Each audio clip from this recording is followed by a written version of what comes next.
ইসকনকে নিষেধের দাবি এবং চট্টগ্রামের তরুণ আইনজীবী শহীদ সাইফুল ইসলাম আলিফের হত্যার প্রতিবাদে শুক্রবার জুমার নামাজের পর বায়তুল মোকাররমের উত্তর গেটে হেফাজতে ইসলাম ঢাকা মহানগরের উদ্যোগে বিক্ষোভ সমাবেশ করেছে হেফাজতে ইসলাম বাংলাদেশ।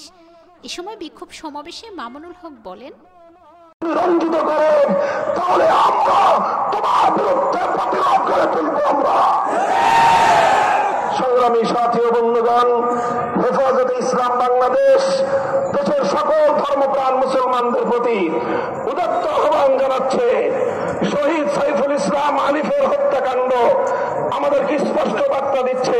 এই হত্যাকাণ্ডের মাধ্যমে বাংলাদেশে নৈরাজ্য সৃষ্টি করে রক্তের হোলি খেলা খেলানো, এটাই হলো বাংলাদেশ বিরোধী শক্তির অভিন্ন টার্গেট।